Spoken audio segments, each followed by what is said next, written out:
Ang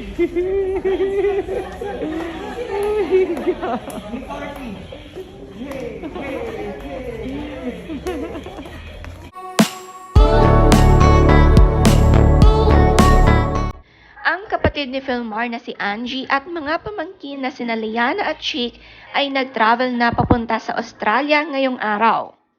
Doon na nga sila maninirahan kasama ang asawa na si Jackson na taga-Australia. Malungkot nga si Lilo na aalis na ang kanyang mga pinsan. At ito nga ang kanilang huling picture na magkakasama.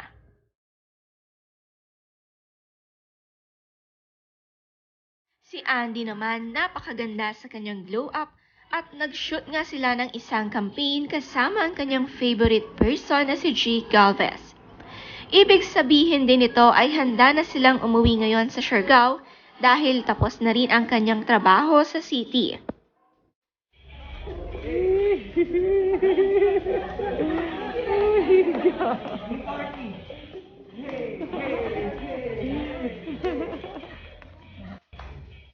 Aliw na aliw kay Lilo ang buong team na nag-ayos para sa shoot ni Andy. Kasama rin si Kowa at tahimik na naglalaro sa isang tabi. Ang swerte ni Andy na may biba siyang anak na si Lilo para pasahihin ang kanilang mga kasama.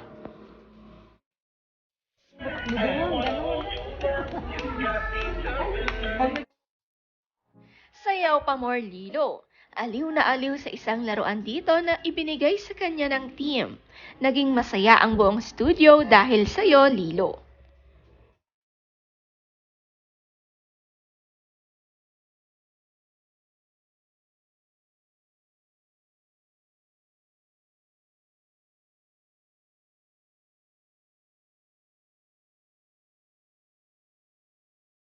Ang ganda nga ng transformation ni Andy at halos lahat napahanga sa kanyang cute makeup look.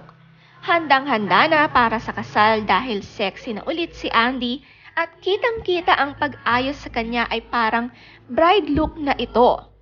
Ang ganda nga ng bride-to-be at sayang lang ay umalis na sila Angie at hindi makaka-attend ng kanilang kasal ni Philmar. Kasama ni Andy ang kanyang favorite ate Charis dito sa shoot. Si Ellie kasama rin at super nag-enjoy siya dito sa studio. Na-miss nila ang Island family na finally nakasama at nakabanding maghapon dahil sa work ni Andy.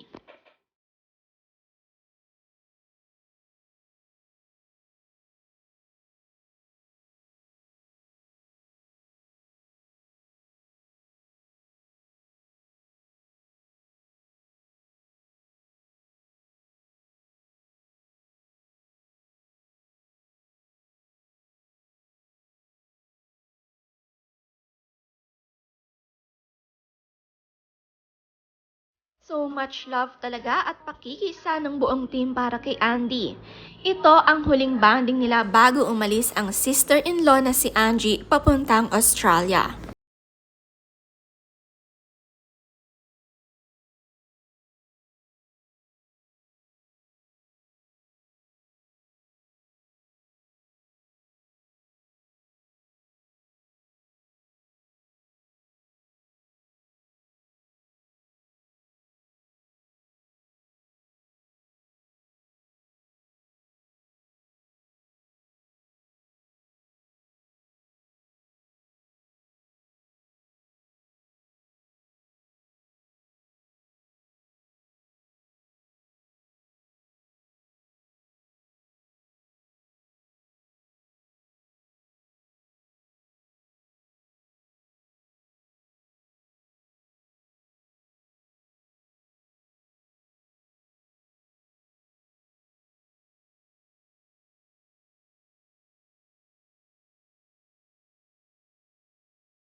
Ito ang BTS sa kanilang campaign shoot at napakalinis at siguradong safe ang mga anak ni Andy dito.